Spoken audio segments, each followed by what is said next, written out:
प्राचीन काल में अयोध्या की पावन नगरी पर इक्ष्वाकु वंश के महाराज हरिश्चंद्र शासन करते थे। उनके राज्य में न्याय का बोलबाला था और अधर्म का नामो निशान न था। हरिश्चंद्र केवल एक राजा नहीं बल्कि सत्य के साक्षात अवतार माने जाते थे। उनका मानना था कि शरीर नश्वर है, राज्य अस्थायी है, लेकिन मनुष्य का दिया हुआ वचन और सत्य अनंत काल तक जीवित रहता है। एक दिन इंद्र की सभा में महर्षि वशिष्ठ ने हरिश्चंद्र के सत्य की प्रशंसा करते हुए कहा, तीनों लोकों में हरिश्चंद्र जैसा सत्यवादी कोई नहीं है। वे प्राण त्याग सकते हैं पर असत्य का सहारा नहीं ले सकते। ये सुनकर ऋषि विश्वामित्र के मन में शंका और ईर्ष्या जागी। उन्होंने वशिष्ठ को चुनौती दी, महर्षि, समय आने पर बड़े बड़े ज्ञानी विचलित हो जाते हैं। मैं सिद्ध कर दूंगा कि विपत्ति में हरिश्चंद्र भी अपना मार्ग बदल लेंगे। और यहीं से शुरू हुई वह परीक्षा जिसने इतिहास के पन्नों को आंसुओं और त्याग से लिख दिया। एक शांत रात्रि को राजा हरिश्चंद्र ने एक विचित्र स्वप्न देखा।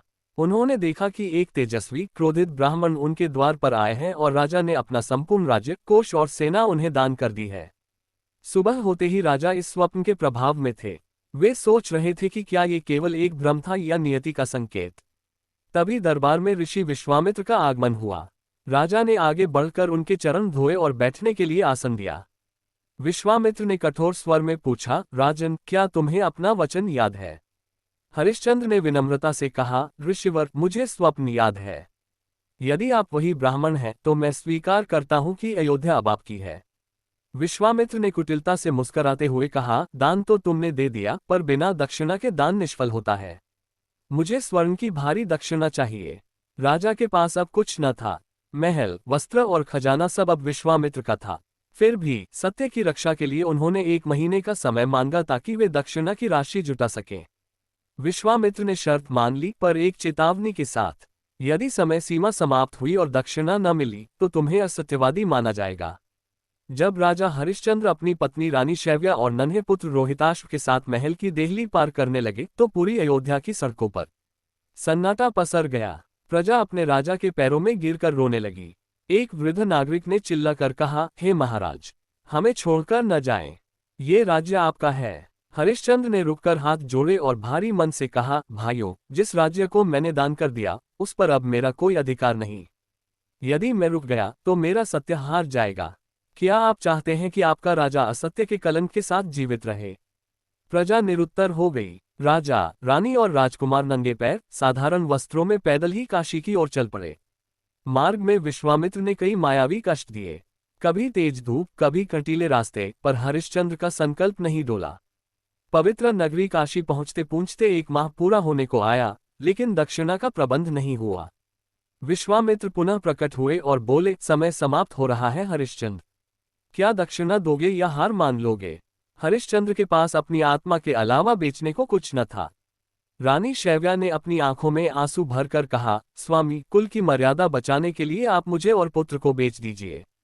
इससे जो धन मिलेगा वो ऋषि को भेंट कर दें। एक राजा के लिए इससे बड़ी त्रासदी क्या होगी कि उसे अपनी ही पत्नी और बच्चे की नीलामी देखनी पड़ी। एक वृद्ध ब्राह्मण ने रानी और रोहिताश्व को दासी के रूप में खरीद लिया। विदाई के समय बालक रोहिताश्व अपनी मां का पल्लू पकड़कर रो रहा था और राजा पत्थर की मूरत बने खड़े थे। जब ब्राह्मण रानी को ले गया तब भी दक्षिणा की राशि कुछ कम रह गई। अंत में एक भयानक आकृति वाला व्यक्ति सामने आया। वह काशी के शमशान का स्वामी कालू चांडाल था। उसने राजा को खरीदने का प्रस्ताव रखा। राजा ने स्वयं को एक चांडाल के हाथों बेच दिया ताकि सत्य की रक्षा हो सके। अब हरिश्चंद्र का जीवन पूरी तरह बदल चुका था। जहां कभी वे रेशमी सेजों पर सोते थे, अब वहां वे शमशान की राख और जलती चिताओं के बीच रहने लगे। उनका काम था मुर्दों के परिजनों से कर टैक्स वसूलना। वे फटे हुए वस्त्र पहनते, चेहरे पर भस्म लपेटते और हाथ में लाठी लेकर रात रात भर पहरा देते। उनके मन में बार बार अपनी पत्नी और पुत्र की छवि आती, पर वे तुरंत अपने मन को झकझोर देते, नहीं हरिश्चंद्र, अब तुम राजा नहीं, एक सेवक हो। अपने स्वामी के प्रति वफादार रहो। इधर रानी शैव्या ब्राह्मण के घर में अत्यंत कष्टपूर्ण जीवन व्यतीत कर रही थी। एक दिन बालक रोहिताश्व बगीचे में फूल तोड़ रहा था, तभी एक काले नाग ने उसे डस लिया। बालक ने तड़पते हुए प्राण त्याग दिए। रानी के पास रोने का भी समय नहीं था। वह अपने मृत पुत्र को अपनी गोद में उठाकर अंधेरी तूफानी रात में अकेले ही शमशान की ओर दौड़ी। बिजली कड़क रही थी और बारिश हो रही थी। जब वह शमशान पहुंची तो वहां तैनात पहरेदार ने उसे रोक लिया। वह पहरेदार कोई और नहीं, स्वयं हरिश्चंद्र थे। दोनों का स्वरूप इतना बदल चुका था कि उन्होंने एक दूसरे को नहीं पहचाना। हरिश्चंद्र ने कठोर स्वर में कहा, ठहरो नारी, बिना कर दिए इस शव का दाह संस्कार नहीं हो सकता। रानी रोते हुए बोली, भाई, मैं एक अभागिन मां हूं। मेरे पास अपने पुत्र के कफन के लिए भी पैसे नहीं हैं। मैं कर कहां से दूं? तभी बिजली कड़की और हरिश्चंद्र की नजर मृत बालक के चेहरे पर पड़ी। वे चीख पड़े, रोहित, मेरा पुत्र। रानी ने भी अपने स्वामी को पहचान लिया। दोनों का विलाप शमशान की खामोशी को चीरने लगा। एक पिता अपने मृत पुत्र को देख रहा था और एक पति अपनी बेबस पत्नी को। कुछ क्षणों के विलाप के बाद हरिश्चंद्र फिर से संभल गए। सत्य और कर्तव्य का स्वर उनके भीतर गूंजा। उन्होंने रानी से कहा, प्रिय, मैं विवश हूं। मैं इस शमशान का रक्षक हूं। यदि मैंने आज बिना कर लिए तुम्हें जाने दिया तो मैं अपने स्वामी और अपने सत्य के साथ विश्वासघात करूंगा। रानी शैव्या चकित रह गई। स्वामी, क्या आप अपने ही पुत्र के शव के लिए मुझसे कर मांगेंगे? हरिश्चंद्र ने पत्थर दिल होकर कहा, सत्य सबसे ऊपर है। यदि तुम्हारे पास धन नहीं है तो अपनी साड़ी का आधा हिस्सा फाड़ कर के रूप में दो, तभी अग्नि दी जाएगी। रानी ने कांपते हाथों से अपनी मर्यादा बचाने वाली साड़ी को फाड़ने का प्रयास किया। उस समय आकाश के देवता भी कांप उठे। जैसे ही रानी ने वस्त्र फाड़ने के लिए हाथ उठाया, अचानक चारों ओर दिव्य प्रकाश फैल गया। स्वयं भगवान विष्णु, इंद्र और ऋषि विश्वामित्र प्रकट हुए। विश्वामित्र ने हरिश्चंद्र का हाथ पकड़ लिया और कहा, बस करो हरिश्चंद्र, तुमने वह कर दिखाया जो कोई देवता भी नहीं कर सकता था। तुम्हारी परीक्षा समाप्त हुई। भगवान विष्णु ने मंद मुस्कान के साथ रोहिताश्व के शरीर पर हाथ फेरा और वह बालक निद्रा से जागने के समान जीवित खड़ा हो गया।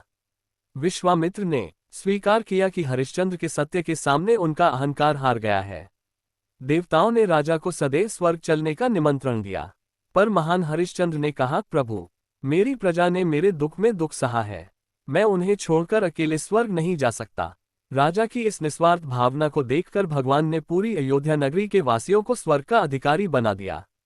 राजा हरिश्चंद्र की कथा केवल एक राजा के दुखों की कहानी नहीं है, बल्कि यह मानव चरित्र की उस ऊंचाई का प्रमाण है जहां सेल्फ से ऊपर सत्य, ट्रूथ को रखा जाता है। आज भी जब भारत में किसी को बहुत सच्चा कहा जाता है तो उसे हरिश्चंद्र की उपाधि दी जाती है। ये कहानी हमें सिखाती है कि चाहे पूरा संसार विरुद्ध हो जाए, यदि मनुष्य अपने सत्य पर अडिग है तो अंततः ईश्वर को भी उसके सामने झुकना पड़ता है। सत्य परेशान हो सकता है, पराजित नहीं। अगर आपको यह वीडियो अच्छा लगा हो तो लाइक और सब्सक्राइब करें और अपने दोस्तों को शेयर करते हुए एक अच्छा सा कमेंट भी अवश्य करें। धन्यवाद।